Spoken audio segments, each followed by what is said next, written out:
اللہ کے نام سے شروع جو بڑا مہربان نہایت رحم کرنے والا ہے۔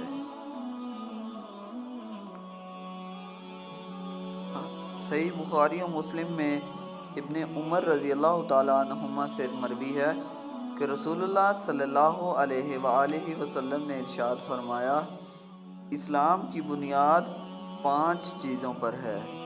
اس امر کی شہادت دینا کہ اللہ کے سوا کوئی معبود نہیں اور محمد صلی اللہ علیہ وآلہ وسلم اس کے خاص بندے اور رسول ہیں، اور نماز قائم کرنا اور زکوٰۃ دینا، حج کرنا اور ماہ رمضان کے روزے رکھنا۔ احمد و ترمذی ابن ماجہ روایت کرتے ہیں کہ حضرت معاذ رضی اللہ تعالیٰ عنہ کہتے ہیں کہ میں نے رسول اللہ صلی اللہ علیہ وآلہ وسلم سے سوال کیا کہ وہ عمل ارشاد ہو کہ مجھے جنت میں لے جائے اور جہنم سے بچائے، تو فرمایا، اللہ کی عبادت کرو اور اس کے ساتھ کسی کو شریک نہ کرو، نماز قائم رکھو، زکوٰۃ ادا کرو، رمضان کے روزے رکھو اور بیت اللہ کا حج کرو۔ اور اس احادیث میں یہ بھی ہے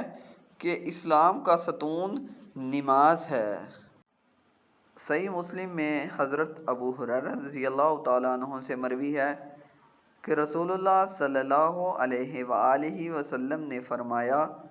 5 نمازیں اور جمعے سے جمعہ تک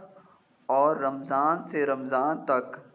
ان تمام گناہوں کو مٹا دیتے ہیں، اور جو ان کے درمیان ہو جب کہ کبائرہ سے بچا جائے۔